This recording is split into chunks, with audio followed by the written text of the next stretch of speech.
வணக்கம். நான் ஒரு ஃபிசிக்ஸ் ஸ்டூடெண்ட். இந்த வீடியோ தமிழ்நாட்டினுடைய சயின்டிஃபிக் ஃபார்வர்ட்னஸ் பற்றி தெரிஞ்சுக்கிறதுக்காக எடுக்கப்பட்டது. நீங்கள் எல்லாரும் சென் பற்றி கேள்விப்பட்டிருப்பீங்க. The European organisation for nuclear research, world's largest particle physics laboratory. ஐரோப்பிய அணு ஆராய்ச்சி கழகம் அதனுடைய அலுவலக வாசல்ல நம் சிதம்பரம் நடராஜர் கோவில் சிலையை வைத்திருக்கிறார்கள். ஏன் அந்த இடத்துல நடராஜர் சிலையை வைத்திருக்காங்க அப்படின்றத தெரிஞ்சுக்கணும்னா முதல்ல நம்ம சென் பற்றி முழுமையாக தெரிஞ்சுக்கணும்.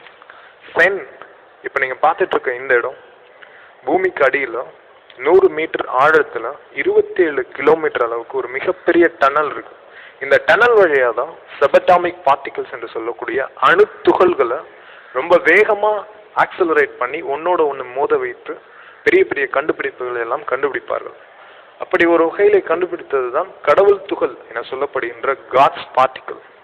இதற்காக இந்த இடத்துல நடராஜர் சிலையை வச்சிருக்காங்க அப்படின்னா தமிழர்களோட வரலாற்றை கொஞ்சமாச்சு நம்ம தெரிஞ்சுக்கணும். 7ஆம் நூற்றாண்டுல சோழர்கள் மறுபடியும் தலையெடுக்கிறாங்க. அதற்கு அடுத்த 2 நூற்றாண்டுகள்ல, அதாவது 8 மற்றும் 9ஆம் நூற்றாண்டுகள்ல தெற்காசிய பகுதிகள் முழுவதும் சோழர்களின் கீழ் வருகிறது. இலங்கை உட்பட தமிழர்கள் அந்த தெற்காசிய பகுதிகள் முழுவதையும் ஆட்சி செய்தார்கள். அங்கோர்வாட் போன்ற கோயில்கள் எல்லாம் இதற்கான அடையாளங்கள்.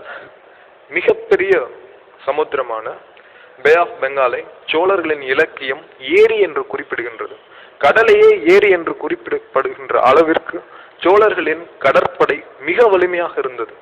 இந்தியாவிலிருந்து கடல் கடந்து சென்று தன்னுடைய அரசை ஸ்தாபித்த அரசர்களுள் சோழ பேரரசு இன்று வரை சால சிறந்தது. அதுவே முதன்மையானது. பராந்தக சோழர் கிபி 8ஆம் நூற்றாண்டு சிதம்பரத்திலே பொற்கூரையை வேய்ந்து சிதம்பரம் நடராஜர் கோயிலுக்கு தொண்டு செய்கிறார். அதன் பின் 20ஆம் நூற்றாண்டுகளில் Albert Einstein he invented the theory of relativity. So with the theory of relativity we can transfer 5 minutes into 5 lakh years. அதே போன்று 5 லட்சம் வருடங்களை 5 நிமிடங்களாகவும் மாற்ற முடியும். இந்த மாதிரியான கான்செப்ட்ஸ் எந்த அளவுல சிதம்பரம் நடராஜர் சிலையில ஒத்து போகுதுன்னா, அந்த சிலையின் வடிவங்கள்ல, அதோட வளைவுகள்ல நேரத்தை எப்படி வளைத்தால், நேரங்களை வளைத்தால் பிரபஞ்சங்களை வளைக்க முடியும். 5 லட்சம். Till date, one of the most successful invention in experimental physics is Raman effect. Sir C V Raman India சுதந்திரம் அடைவதற்கு முன்பாகவே நோபல் பரிசு பெற்றவர்.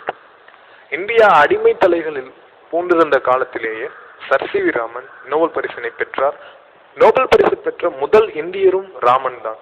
அதன் பின் சுப்பிரமணியம் சந்திரசேகர், அவர் குவாண்டம் பிசிக்ஸ்ல இன்னைக்கு வரைக்கும் மிகப்பெரிய மைல்ஸ்டோன் என்று சொல்லப்படுகின்ற சந்திரசேகர் லிமிட், அதற்காக நோபல் பரிசு பெற்றவர்.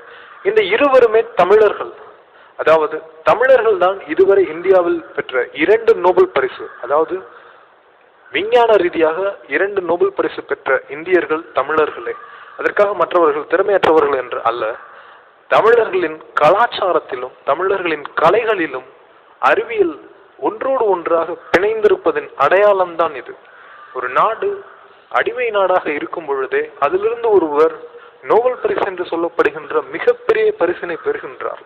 மிகப்பெரிய கண்டுபிடிப்புகளை பெரிய பெரிய கூடாரங்கள், பெரிய பெரிய விஞ்ஞான கூடாரங்கள் வைத்து, பெரிய பெரிய யந்திரங்களை வைத்து கண்டுபிடிக்க வேண்டியவைகளை எப்படி ஒரு அடிமை நாடுகளிலே எந்த ஒரு வசதியும் இல்லாமல் கண்டுபிடிக்கிறார்கள் என்று ஆங்கிலேயர்கள் வியக்க, உலகமே வியக்க, தமிழரின் கலாச்சாரம் அன்றிலிருந்து இன்று வரை அறியப்படுகின்றது. அதில் ஒன்றுதான் நம் சிதம்பரம் நடராஜர் சிலை சென் வாசலிலே இருப்பதும். ஆனால் 1950களுக்கு பிறகு இந்த திராவிட கட்சிகள் ஆட்சிக்கு வந்ததினால் தமிழர்களின் கலாச்சாரமும் கலைகளும் அழிக்கப்பட்டு விட்டன. தமிழ் மொழியின் பெயரால் ஆட்சிக்கு வந்த இந்த திமுகவும் அதிமுகவும் இதர திராவிட கட்சிகளும் தமிழ் மொழியை வளர்க்கிறேன் என்ற போர்வையில் தமிழ் கலைகளையும் கலாச்சாரத்தையும் கிடப்பில் போட்டு விட்டார்கள். 1967க்கு பிறகு, அண்ணாவின் ஆட்சிக்கு பிறகு, அண்ணாவின் சகாப்தம் முடிந்த பிறகு, அந்த பெரும் இழப்பிற்கு பிறகு சற்றேறக்குறைய 40 ஆண்டுகளாக தமிழ்நாட்டில் அண்ணாவிற்கு நிகரான தலைமை கிடையாது. அது டிஎம்கேனாலும் சரி, இல்லை ஏடிஎம்கேனாலும் சரி. அண்ணாவை போல இங்க யாராவது இருக்காங்களான்னா இல்லவே இல்லை. ஆரியர்களை வெறுப்பதோடு திராவிட கட்சிகள்லாம் நிறுத்தி இருக்கலாம். அவங்க பிராமின்ஸோ இல்லை அவங்களோட அந்த வர்ணாசிரம கொள்கைகளை பற்றியோ விவரிச்சதுலையோ இல்லை அதை கண்டிச்சதுலையோ எந்த ஒரு குற்றமும் கிடையாது. ஆனால் அதை தாண்டி கோவில்களும் மூட நம்பிக்கை கூடங்கள் என்ற போதுதான் சிக்கல் உருவாயிற்று. இன்று வரை நம் கலைகளும் தமிழினத்தின் உண்மையான அறிவியல் மேன்மையையும் கண்டறியும் முயற்சி நம்மிடத்தே இருக்கிறதா என்றால் கண்டிப்பாக இல்லை. The great living Chola temples, சோழர்களின் கோவில்கள் யுனெஸ்கோவால் அங்கீகரிக்கப்பட்டது. அமெரிக்கன் ஸ்காலர்ஸும் யூரோப்பியன் ஸ்காலர்ஸும் தினமும் இங்க வந்துட்டு அந்த கோவில்களை சுத்தி அலைறானுங்க. இங்க வந்து பரதநாட்டியத்தையும் தமிழ் சங்கீதத்தையும் கத்துக்கிட்டு அங்க போய் அதை கத்துக் கொடுக்குறாங்க. ஆனா நம்ம பள்ளிக்கூடங்கள்ல நாம் பரதநாட்டியத்தோ இல்ல தமிழ் சங்கீதத்தையோ இல்ல கலரையோ இல்ல மற்ற தமிழ் கலைகளையோ ஒரு பாடப்பிரிவாக சேர்த்திருக்கோம்னா கண்டிப்பா இல்லை. உலகமே பார்த்து வேர்க்கிற யோக கலாச்சாரம் கூட நம்மளுக்கு தான், நம்ம முன்னோர்களால உருவாக்கப்பட்டது. இன்னைக்கு அதை பத்தி பல்லாயிரக்கணக்கான கோடி ரூபாயில யூஎஸ்ல யூரோப்ல ரிசர்ச் எல்லாம் போயிட்டு இருக்கு. ஆனா யோகாவை பத்தி ஒரு பாடத்திட்டம் கூட இங்க இல்லை. இங்க 10th ஸ்டூடெண்ட்டோ இல்ல 12th ஸ்டூடெண்ட்டோ யோகாவை பத்தி ஏதாவது ஸ்பெசிஃபிக்கா எழுதுறாங்கன்னா கண்டிப்பா இல்லை. சேன்ல நாசால அட்லாஸ்ல எல்லாம் தேடி அலைகிற சயின்டிபிக் இன்வென்ஷன்ஸ் சர்வசாதாரணமா நம்ம கலாச்சாரத்திலேயே கொட்டி கிடக்கு. ஆனா நம்ம அதையெல்லாம் விட்டுட்டு இன்னைக்கு சாஃப்ட்வேர் விற்கிறதுக்கும் சோப்பு விற்கிறதுக்கும் மாத்தி அலைஞ்சிட்டு இருக்கோம். தமிழ்நாட்டில இருந்து தான் sir C V Raman, Subrahmanyan Chandrasekhar இவங்கெல்லாம் வந்து நோபல் பிரைஸ் வாங்கினாங்க. ஆனா இன்னைக்கு பேசிக் சயின்சஸ் தமிழ்நாட்டில் எப்படி இருக்காங்கன்னா அதே பெரிய கேள்விக்குறி. எல்லாரும் இன்ஜினியரிங் போயிட்டு இந்த பாட்னி, சுவாலஜி, கெமிஸ்ட்ரி, பிசிக்ஸ் இந்த மாதிரி பேசிக் சயின்சஸ் சப்ஜெக்ட்லாம் அழிஞ்சிக்கிட்டே வருது. நம்மளோட பர்சன்டேஜ் சென்ட்ரல் யூனிவர்சிட்டிஸ்களோட தமிழ் ஸ்டூடெண்ட்ஸை அதிகமாக பார்க்க முடியறதில்ல. இந்த கோர்ஸ்லாம் ஐஎஸ்ஆர்ஓவில் நம்மளோட பர்சன்டேஜ் ரொம்ப குறைஞ்சி போச்சு. கவர்மெண்ட் நினைச்சா இங்க இருக்க கவர்மெண்ட் நினைச்சா எதையுமே மாற்றலாம். அரசியல்வாதிகள்கிட்ட தான் கவர்மெண்ட் இருக்கு. ஐஏஎஸ் ஆஃபீஸர்கிட்டயோ இல்லை வந்து அதிகாரிகள்கிட்டயோ கவர்மெண்ட் கிடையாது. அரசியல்வாதிகள் தான் இன்னைக்கு வரைக்கும் அரசாங்கத்தை கையில் வச்சிருக்காங்க.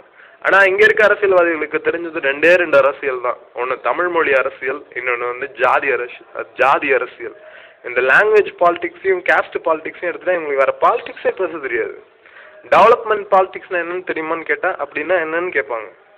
தமிழா விழித்துக்கொள், அரசியல் மேலாண்மையிலும் அறிவியல் மேன்மையிலும் உலகில் ஈடு இணை இல்லாதது தமிழினம். இனி அஞ்சு ஒதுங்கி விடாதீர்கள். நம் ஊரை காக்க முயற்சி செய்ய வேண்டிய தருணம் இது. நம் கலைகளும் கலாச்சாரத்திலும் இடையே புதைந்திருக்கும் பெரும் செல்வத்தை கண்டறிய வேண்டும். நம் மேன்மை அதில் தான் அடங்கி இருக்கிறது.